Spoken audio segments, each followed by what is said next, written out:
మాజీ మంత్రి జోగి రమేష్ దాటవేత్త దొంగ తిరుగుడే. నాకు తెలియదు, నాకేం గుర్తులేదు, మర్చిపోయా. నిన్న సిఐడి ఆఫీసులో విచారణకు వెళ్ళి బయటకు వస్తున్నప్పుడు చిత్రం ఇది. సిఐడి ఆఫీసులో విచారణ జరిపి బయటకు వస్తున్నట్లేదు, అత్తగారింటి నుంచి బయటకు వస్తున్నట్టు ఉంది ఆ చిత్రం చూస్తుంటే. నవ్వుకుంటా కులాసాగా కౌలు చెప్పుకుంటూ వస్తున్నాడు బయటికి. దోచుకున్నంత దోచేసి దాచుకున్నంత దాచేసి వాళ్ళు నాకు తెలియదు, నాకు గుర్తులేదు అని చెప్తే సిఐడి వారు పిలవటం, కాసేపు విచారణ చేయటం, పంపించేయటం, మళ్ళీ పిలవటం. ఎన్నిసార్లు పిలిచినా అదే పరిస్థితి. మరి ఎప్పుడు నిజం చెప్పిస్తారో ఇక తెలియదు. పైగా బయటకు వచ్చి తోపు లెక్క మాటలు, లోపల కాళ్ళు పట్టుకుంటున్నాడు, అయ్యేం ఫోటోలు తీయట్లేదు ఎవరు. బయటకు వచ్చిన తర్వాత బెంకాలు పోతున్నాడు ఛానల్స్ ముందు, హీరో లెక్క మాట్లాడతాడు బయటకు వచ్చి. తెలియదు, గుర్తులేదు. సిఐడి వేసిన ప్రశ్నలకు మాజీ మంత్రి జోగి రమేష్ సమాధానాలు. అప్పటి ప్రతిపక్ష నేత చంద్రబాబు ఇంటిపై దాడి కేసులో విచారణ కోసం విజయవాడలోని సిఐడి ప్రాంతీయ కార్యాలయానికి ఆయన వచ్చాడు. ఈ కేసులో జోగితో సహా 11 మంది నిందితులుగా ఉన్నారు. అతనితో పాటు 10 మంది విచారణకు వచ్చారు. అనారోగ్యం కారణంగా ఒకరు రాలేదు. నాటి ఘటనపై సిఐడి ఎస్పీ శ్రీదేవిరావు నేతృత్వంలోని బృందం గంటపాటు జోగును విచారించింది. మొత్తం 35 ప్రశ్నలు అడగగా ఆయన చాలా వాటికి బదులివ్వలేదని సమాచారం. ఎవరి ఆదేశాలతో ఉండవల్లి కరకట్టకు ఎక్కారని ప్రశ్నించగా తనకు తానే ఈ నిర్ణయం తీసుకున్నానని చెప్పాడు. ఘటన జరిగిన రోజున ఉపయోగించిన సెల్ ఫోన్ గురించి అడగగా దాన్ని మార్చేసేసని జవాబు ఇచ్చాడు. కొన్ని ప్రశ్నలకు చెప్పిన సమాధానాలే మళ్ళీ మళ్ళీ చెప్పాడని విశ్వసనీయంగా తెలిసింది. ఆయన వాంగ్మూలాన్ని నమోదు చేసుకున్న అధికారులు మరోసారి విచారణకు హాజరు కావాల్సి ఉంటుందని చెప్పి ఆయన్ను ఇతర నిందితులను పంపించేశారు. వాస్తవానికి నాడు చంద్రబాబు ఇంటిపై దాడి చేయడానికి జోగి మంది మార్పులంతో వెళ్ళారు. కాలంలో కర్రలో రాళ్ళు వేసుకుని కరకట్టపై వీరంగం చేశాడు. దీనిపై సిఐడి అధికారుల ప్రశ్నలు, ఆయన సమాధానాలు కింద విధంగా ఉన్నాయి. చంద్రబాబు ఇంటిపై దాడికి ఎందుకు వెళ్ళారు? నేను దాడి చేయడానికి వెళ్ళలేదు. మరి ఎందుకు వెళ్ళినట్టు? నిరసన తెలియజేయడానికి మాత్రమే వెళ్ళాను. ఎవడన్నా అధికార పార్టీ మీద నిరసన తెలియజేస్తారు. వాళ్ళు అధికారంలో ఉండి, జోగి రమేష్ అప్పుడు అధికారంలో ఉన్నాడు, జగన్మోహన్ రెడ్డి ముఖ్యమంత్రి, ప్రతిపక్ష నాయకుడి ఇంటి ముందు నిరసన తెలియజేయడానికి వెళ్ళాడంట. ఆ దిక్కుమాల సమాధానం ఏందే జోగి రమేష్? ప్రతిపక్ష నాయకుడి ఇంటి ముందు ఎవరైనా ధర్నా చేస్తారా, నిరసన తెలియజేస్తారా? అధికారంలో ఉన్నాళ్ళు, అధికార పార్టీ వాళ్ళు. ఇదేం చూద్దాం? అసలు ఆ సమాధానం చెప్పడం ఏంటి? నిరసనకు కారణం ఏంటి? నాడు సీఎంగా ఉన్న జగన్ను ప్రస్తుత స్పీకర్ అయ్యన్న పాత్రుడు అసభ్యకరంగా మాట్లాడారు. అయ్యన్న పాత్రుడు గారు అసభ్యకరంగా మాట్లాడితే చంద్రబాబు గారి ఇంటికి నిరసన తెలియజేయటువంటి నువ్వు అయ్యన్న పాత్రుడు గారి ఇంటికి నిరసన తెలియజేయి. అక్కడికి వెళ్ళి దమ్ములాకి ఇటు వచ్చావా కరకట్ట దగ్గరని? అయ్యన్న పాత్రుడు గారి ఇంటికి నిరసన తెలియజేసి అడగాల్సింది, నువ్వు నిలబెట్టాల్సింది. నువ్వు చెప్పే సమాధానం కానీ అర్థం ఉందా జోగి రమేష్? నిరసనకు వెళ్తే కర్రలు రాళ్ళు కారులో ఎందుకున్నాయి వాటి గురించి నాకు తెలియదు, నేను గమనించలేదు. టీడీపీ వాళ్ళే నా కార్లను ధ్వంసం చేశారు, తిరిగి నాపై కేసు పెట్టారు. అధికారంలో ఉన్నాడు, అధికార పార్టీ ఎమ్మెల్యే.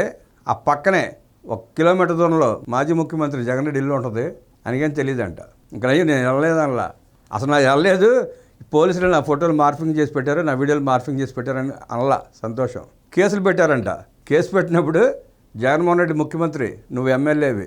ఆనాడు కేసు పెట్టింది మీ పోలీసులే. కథ వెలుగులోకి రానివ్వకుండా తొక్కిపెట్టారు ఫైల్ని, అంతే. ఎప్పటి కేసులు ఇవి? ఎప్పుడు నోటీసులు ఇస్తున్నారు? మమ్మల్ని ఏమీ చేయలేరు, మళ్ళీ అధికారంలోకి వస్తాం అంటూ జోగి రమేష్ వ్యాఖ్యానించాడంట.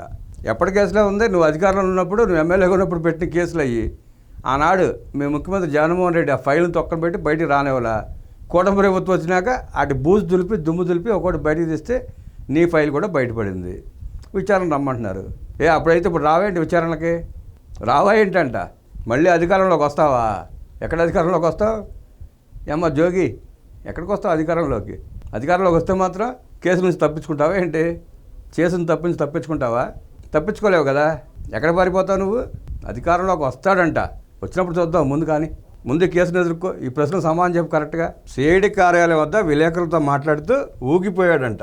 ఊగిపోతాడు, మర్యాదలు చేసి పంపిస్తే ఊగిపోక ఏం చేస్తాడు? సిఐడి అధికారులను బెదిరించే ధోరణిలో మాట్లాడాడు. తాను కేసులకు నోటీసులకు భయపడనన్నాడు. వైఎస్ శిష్యుడిగా నిక్కర వేసుకున్నప్పటి నుంచి కృష్ణా జిల్లా రాజకీయాల్లో ఉన్నానని, భూమి గుండ్రంగా తిరుగుతుందని, ఎల్లకాలం ఒకేలా ఉండదని, వైసీపీ మళ్ళీ అధికారంలోకి వస్తుందని పదే అన్నాడు. భూమి ఎప్పుడు గుండ్రంగానే ఉంటుంది కాదని ఎవరంటారు? భూమి గుండ్రంగానే ఉంటుంది. నువ్వు కూడా ఆ గుండ్రంగా పడి డొలుతా తిరుగుతూనే ఉంటావు ఆ రౌండ్లో పడి. అయితే ఏంటి? నువ్వు వైఎస్ శిష్యుడు అయితే ఏంటి? ఎవరిని బెదిరిస్తావు జోగి రమేష్? ఎవరిని భయపట్టాలని చూస్తున్నావు? చేసిన లత్కోరు పనులన్నీ చేసి ఇవాళ మొసలు కన్నీళ్ళు కారుస్తూ బ్లాక్మెయిల్ చేద్దాం చూస్తున్నావా? సిఐడి అధికారులనే బెదిరిస్తావా? రాజకీయాలు ఎల్లకాలం ఒకేలా ఉండవని అర్థమైంది కదా నీకు. ఎల్లకాలం ఒకేలా ఉండవు కాబట్టే మీ దౌర్జన్యాలు, మీ దోపిడీలు, మీ అక్రమాలు అన్నీ ప్రజలు పసకట్టుబట్టే లాగి గోపమే కొడితే 11 కుదులైపోయారు. ప్రజలు ఎట్ట కొట్టారు చూసావుగా. అర్థమైంది కదా నీకు. రాజకీయాలు ఎప్పుడు ఒకే రకంగా ఉండవు, మనం ప్రజలతో మంచిగా ఉండాలి, మంచి కార్యక్రమాలు చేయాలి అని చెప్పి అర్థమైంది కదా ఇప్పుడు నీకు. అర్థమై ఓడిపోయినా కూడా ఇంకా గప్పాలు కొట్టుకుంటూ తిరుగుతున్నావు. సుప్రీంకోర్టు ఆదేశాల ప్రకారం విచారణకు హాజరయ్యా, తెలిసిన సమాచారాన్ని అధికారులకు ఇచ్చాను. సుప్రీంకోర్టు ఆదేశాలు ఇవ్వకపోతే విచారణకు రావా? ఎంత దూరం బలిపోతావు నువ్వు? ఎక్కడికి వెళ్తావు? నువ్వే కోర్టుకు పరిగెత్తుకెళ్తే సుప్రీంకోర్టు చెప్పింది విచారణకు హాజరవ్వయ్యా, నీకెందుకు భయం తప్పు చేయనప్పుడు, శిక్ష పట్టాక చాలా టైం ఉంది కదా, ఈలోపు విచారణకు ఎదుర్కో, విచారణకు హాజరవని చెప్పింది కోర్టు. విచారణకు వస్తున్నావు. నిరసనకు వెళ్ళిన నాపై టీడీపీ వాళ్ళు దాడి చేశారు, నా కార్లు ధ్వంసం చేశారు, నన్ను భయపెట్టలేరు. ఈ మధ్య వచ్చిన సర్వే ప్రకారం ఇప్పటికిప్పుడు ఎన్నికలు నిర్వహిస్తే 75 మంది టీడీపీ ఎమ్మెల్యేలకు డిపాజిట్లు గల్లంతవుతాయి. 75 మంది ఎమ్మెల్యే టీడీపీ గల్లంతవుతాయి అంట. జోషి చెప్తున్నాడు జోగి రమేష్. బింకాలు పోల, పిచ్చవాగుడు తగ్గల, సొల్లు మాటలు మానల, అక్రమంగా భూ రిజిస్ట్రేషన్ చేసుకున్నాడు, దోచుకున్నాడు, దొంగతనం బయటపడింది, ఆ కేసు చుట్టూ తిరుగుతున్నాడు. ఇది దౌర్జన్యం కేసు, దీంట్లో కూడా విచారణ ఎదుర్కోవాల్సిందే. 4 రోజులు నీకు సహకరించినా తప్పదు, నీకు తప్పదు జోగి రమేష్. కడుపు నిండా అన్నం పెట్టిన జగన్ను వదులుకొని పలావు పెడతానని చెప్పిన చంద్రబాబును నమ్మి ఓట్లేసినందుకు జనం బాధపడుతున్నారు. కడుపు నిండా అన్నం పెట్టాడయ్యా. ఎవరు కడుపు నిండా అన్నం పెట్టాడు? నీకు పెట్టుంటాడు బాగా కడుపు నిండా, చెప్పినట్టు చేస్తున్నామని చెప్పి. సజ్జల రామకృష్ణారెడ్డికి పెట్టుంటాడు, వైవి సుబ్బారెడ్డికి పెట్టుంటాడు, ఆ కరుణాకర్ రెడ్డికి పెట్టుంటాడు, మిథున్ రెడ్డికి, ఇట్లాంటి వాళ్ళకి పెట్టుంటాడు కడుపు నిండా. బిర్యానీ బాగా తిన్నారు మీరు, మేసారు గట్టిగా ప్రజల ఆస్తుల్ని ఇష్టం వచ్చినట్టు మేసారు మీరు, గట్టిగా మేసారు. ఇవాళ శుద్ధపూసుకోవాలని చెప్తున్నావు. నువ్వెంత కొట్టేశావు? నువ్వు ఎమ్మెల్యేగా ఎంత కొట్టేశావు, మంత్రి అయినాక ఎంత వచ్చుకున్నావు ప్రజల దగ్గర నుంచి, ప్రజల సొమ్ములు. ప్రజలు బాధపడతలా, సంతోషంగా ఉన్నారు జోగి రమేష్. దరిద్రం మాకు వదిలిపోయింది, సైకో వెళ్ళిపోయినాక హాయిగా బతుకుతున్నామని చెప్పి ప్రజలు ఆనందంగా సంతోషం వ్యక్తం చేస్తున్నారు. మీ దరిద్రం వదిలిపోయినందుకు ప్రజలు హ్యాపీగా ఉన్నారు వాళ్ళ రాష్ట్రంలో. మీలాంటి 10 మంది 20 మంది ఏడుస్తున్నారు. ఎందుకు ఏడుస్తున్నారంటే ఆనాడు దోచుకున్నారు కదా మీరు, అడ్డుగోలుగా మేసేశారు, తినేశారు. ప్రభుత్వం మీద పడి ప్రజల ఆస్తులన్నీ దోచేసి తినేశారు మీరు. ఇప్పుడు కేసులు పెడితే కేసులు విచారణ జరుగుతూ ఉంటే మీ బొక్కలన్నీ బయటపడతా అంటే ఇప్పుడు మీరు ఏడుస్తున్నారు. మీలాంటి 10 మంది, మిగతాడంతా హాయిగా ఉన్నారు. రాష్ట్రంలో ప్రజలంతా హాయిగా ఉన్నారు.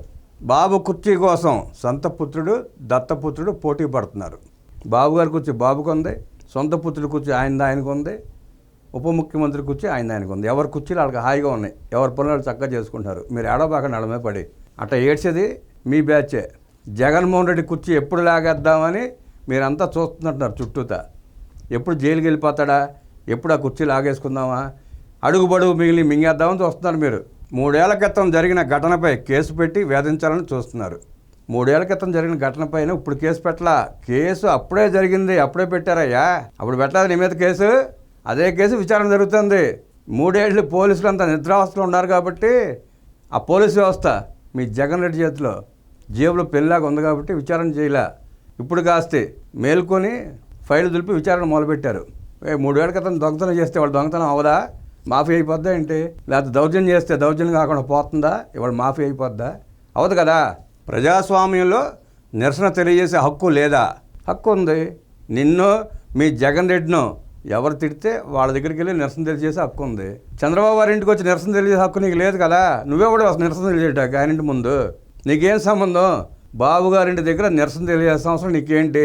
మీ జగన్ రెడ్డిని ఏమనంటే అయ్యన్న పాత్రుడు గారు అన్ని ఉంటారు. ఏమన్నాడు పాత్ర నువ్వు చెప్పట్లా.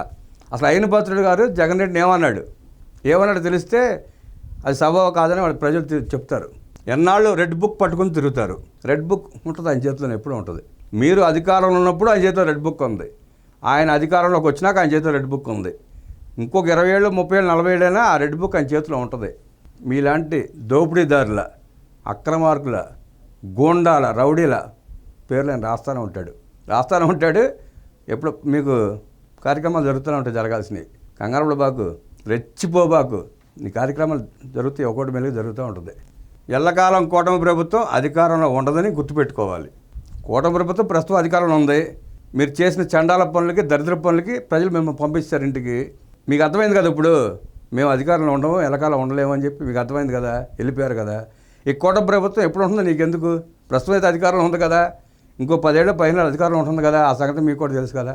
విచారణకు సహకరించి ఏం జరిగిందో చెప్పి ఆ కేసుని త్వరితగతిన పూర్తి చేసే కార్యక్రమం చూడాలి. కానీ ఎచ్చుల మాటలు, పనికిరాని గప్పాలు అవసరమా జోగి రమేష్ నీకు? సిఐడి ఆఫీసర్ మీ అత్తగారిలు అనుకున్నావేంటి వచ్చి సరదాగా వెళ్ళిపోవటానికి? వాళ్ళకి కానీ తిక్కగానే రేగిందనుకో, నీతో ఎట్లా నిజాలు చెప్పించాలో వాళ్ళకి తెలియదు అనుకున్నావా? తెలీదా? నువ్వు లోపలేమో కాళ్ళు పట్టుకుని బతిమాలి బయటకు వచ్చి ఫోజులు ఇస్తావా? ఫోజులు, పోసుకోలు కబుర్లు, 4 బులుగు ఛానల్స్ని పిలుచుకుని పక్కన పెట్టుకుని బిరాలు పలుకుతున్నావు. సిఐడి వాళ్ళు కూడా ఈ జోగి రమేష్ లాంటి వాళ్ళకి లైట్ డిటెక్టర్స్ పెట్టాలా, అప్పుడు కానీ వాస్తవాలు బయటికి రావు. సిఐడి కూడా ఇలా సాగదీయటం కూడా ప్రజలు వ్యతిరేకిస్తున్నారు, ఒప్పుకోవట్లా. ఏంటి సాగదీ ధోరణి ఏంటని, ఎందుకు సాగదీస్తున్నారని చెప్పి ప్రజలు నిలదీస్తున్నారు. తప్పు చేసి, రౌడీజం చేసి, దొంగతనం చేసి, దోచుకుని ఇవాళ పెద్ద మనుషులా చలామణి అవుతూ తిరిగి అలాంటి వాళ్ళని ప్రశాంతంగా నిదానంగా బతిమాలుతున్నట్టు అడిగితే సమాధానం ఎందుకు చెప్తారండి? చెప్పరు కదా. కాలయాపన చేయకుండా వాళ్ళందరినీ విచారించి తగిన శిక్ష పడేలా చేయాలని చెప్పి ప్రజలు బలంగా కోరుకుంటున్నారు. సాగదీతని, దాటవేత ధోరణిని, శుద్ధపోసుకోవాలని చెప్తే ప్రజలు వాళ్ళు వినే పరిస్థితిలో లేరు. సిఐడి వారు అది గమనించి అలాంటి వాళ్ళ కేసుని త్వరితగతిన పూర్తి చేసి శిక్షలు పడేలాగా చేయాలని చెప్పి ప్రజలు గట్టి కోరుకుంటున్నారు.